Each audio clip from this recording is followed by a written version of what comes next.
Selamat mendengarkan podcast ini. Shalom Bapak Ibu dan saudara-saudara yang terkasih di dalam Tuhan. Kebenaran pada saat ini berjudul tidak memilih. Saudara-saudara, kalimat selagi masih ada kesempatan bisa memiliki pengertian yang berbeda dari dua kelompok besar manusia yang memiliki perbedaan prinsip atau filosofi hidup. Kalimat selagi masih ada kesempatan dapat dilihat dari dua sudut pandang atau dua perspektif yang berbeda. Sudut pandang yang pertama, kalimat selagi masih ada kesempatan berarti kesempatan untuk menikmati kehidupan di bumi ini semaksimal mungkin. Ini fakta yang tidak bisa dibantah. Pada umumnya atau hampir semua manusia berfilosofi atau berprinsip hidup ini. Sedangkan sudut pandang yang kedua dari kalimat selagi masih ada kesempatan artinya kesempatan untuk sepenuhnya mengabdi dan melayani Tuhan. Sepenuhnya mempersembahkan hidup bagi Tuhan. Pandangan kedua hanya diikuti oleh sedikit orang. Ironis, hampir semua manusia memiliki cara pandang yang salah, yaitu cara pandang yang pertama.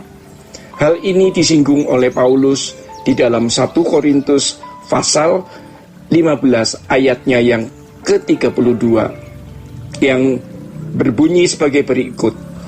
Kalau hanya berdasarkan pertimbangan-pertimbangan manusia saja, aku telah berjuang melawan binatang buas di Efesus. Apakah gunanya hal itu bagiku? Jika orang mati tidak dibangkitkan, maka marilah kita makan dan minum, sebab besok kita mati. Ini merupakan filosofi hidup yang hampir dimiliki oleh semua manusia. Marilah kita makan dan minum, sebab besok kita mati. Saudara-saudara, jika berdasarkan perilaku atau cara hidup, serta gaya hidup manusia pada umumnya, atau manusia kebanyakan, Paulus juga dapat menggunakan kesempatan untuk menikmati kesenangan hidup, seperti kebanyakan manusia pada umumnya. Jadi jangan kita berpikir Paulus tidak memiliki kesempatan. Ia ada di dalam ladang pelayanan pekerjaan Tuhan, tetapi kesempatan itu ada. Jangan berpikir kalau orang sudah memberi diri sepenuh waktu untuk pekerjaan Tuhan, atau masuk sekolah tinggi teologi, memasuki pendidikan seminari Alkitab, bahkan menjadi pendeta, lalu kesempatan untuk menikmati kesenangan hidup seperti kebanyakan manusia lain itu menjadi tertutup. Tidak, ya.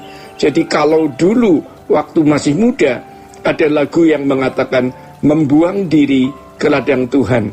Rasanya kalau sudah membuang diri ke ladang Tuhan, jauh dari dunia. Itu pikiran yang keliru.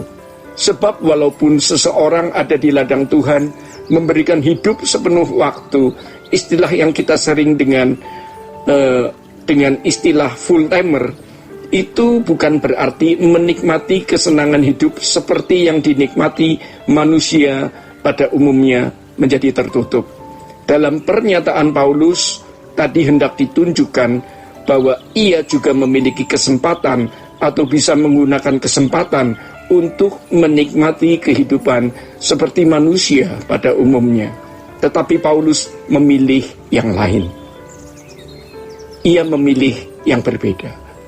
Itulah sebabnya di Filipi pasal 1 ayat yang ke-21 Paulus mengatakan, bagiku hidup adalah Kristus.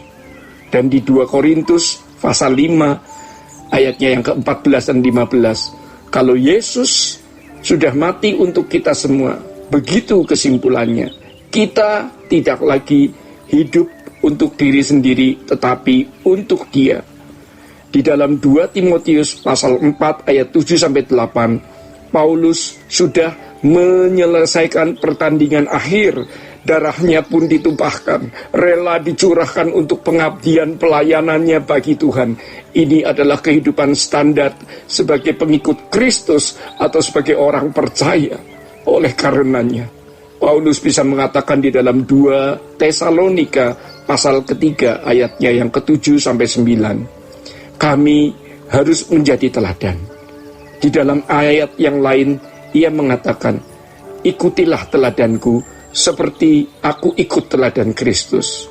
Kalau kita membaca surat Paulus, di mana kita menemukan prinsip-prinsip atau filosofi hidupnya, di situ kita menemukan standar hidup orang percaya.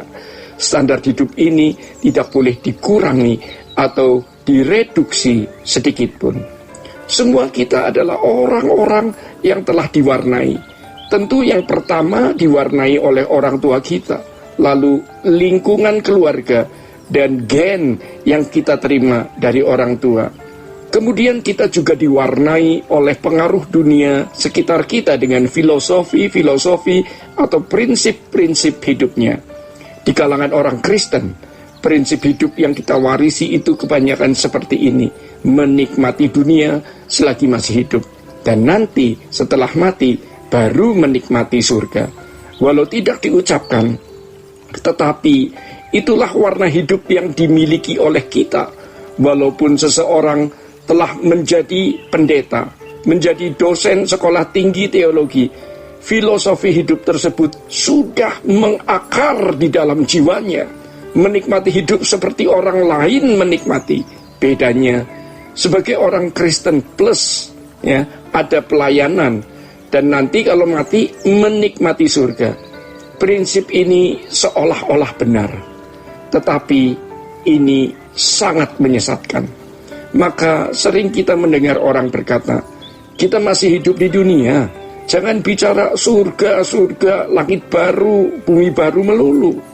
Saudara-saudara, padahal justru selagi masih hidup di dunia, kesempatan ini harus digunakan untuk berurusan dengan Allah secara benar selagi masih ada kesempatan.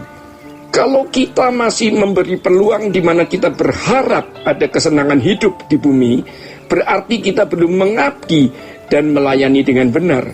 Justru ketika ada banyak godaan untuk menyimpang dari jalan Tuhan, justru ketika ada banyak kesempatan menikmati dunia, kita memilih Tuhan dan kerajaannya. Orang yang sekarang tidak memilih Tuhan dan kerajaannya sepenuhnya adalah orang yang tidak memilih Tuhan dan kerajaannya selamanya. Saudara-saudara, demikian kebenaran pada saat ini. Tuhan Yesus memberkati. Sola Gracia.